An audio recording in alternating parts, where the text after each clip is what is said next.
তোর জন্য আমাকে বেজ্জত হয়ে বাড়ি ফিরতে হবে।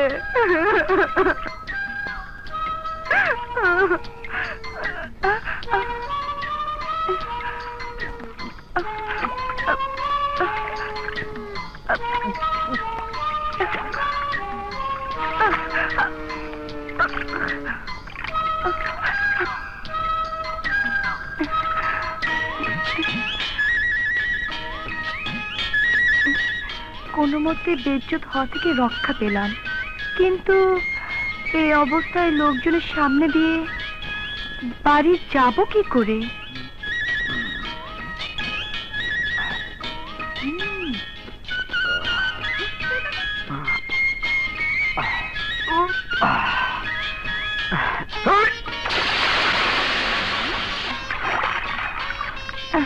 পেয়েছি, তোমার পোশাকই হবে আমার ইজ্জত বাঁচানোর একমাত্র সম্বল।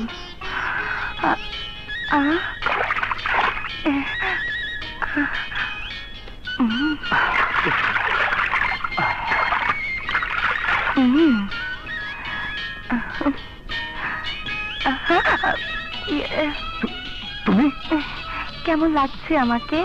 বানরের মতো। আমার পোশাক তুমি কেন পরেছো? মান সম্মান রক্ষা করতে। নারীর মান আল্লাহই রাখে। আমিও গোসল করতে এসেছিলাম, আমার কাপড় বানর নিয়ে গেছে, তাই আপনার কাপড় সুযোগ বুঝে আমি পরে নিলাম, আর নিজ হাতে তৈরি করা এই নতুন পোশাক উপহার হিসেবে দিয়ে গেলাম।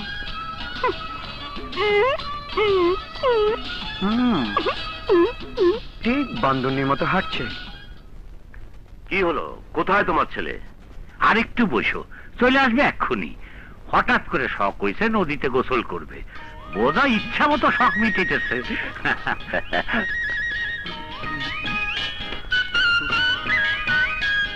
বেশ মারছে। আসসালামু আলাইকুম। ওয়ালাইকুম আসসালাম।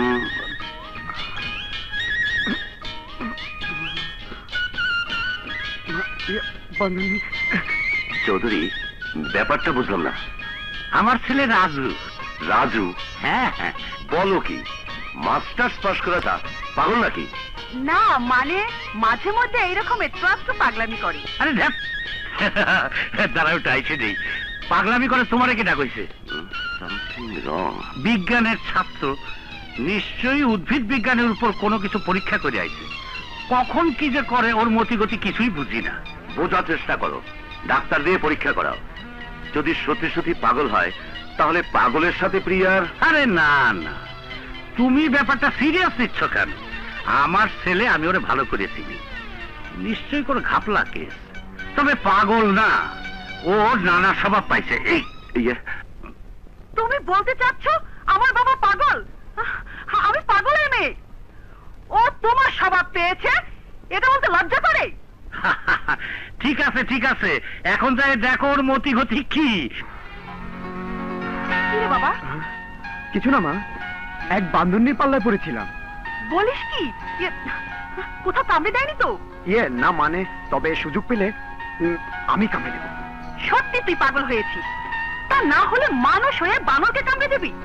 হ্যাঁ মা, ওই বান্দরনিকে না কামড়ে দেওয়া পর্যন্ত আমার পাগলামি যাবে না।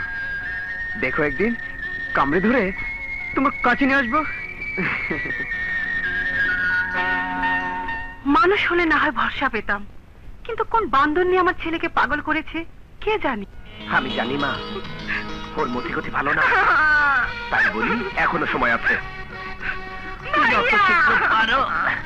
একটা ন্যাংরা, খোড়া, অন্ধ, বোবা যাকে পাও ধরে এনে ওকে বিদায় করো।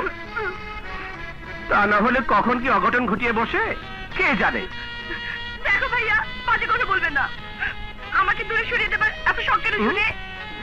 মেয়েদের ভাগ্যে লিখন রে মা, আজ নহে কাল সবাইকে পর করে দিয়ে স্বামীর ঘরে চলে যেতে হয়। যেতেই যখন হবে তখন একটা বোবা কালো আইবুড়ি জেদি মেয়েকে ভাবি করে না এনে যাচ্ছি না।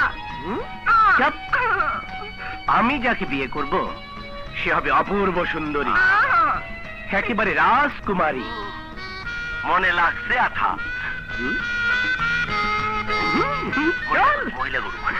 তুমিও মনে রেখো, তুমি যেরকম তোমার কপালও জুটবো ওরকম একটা জাজের বউ।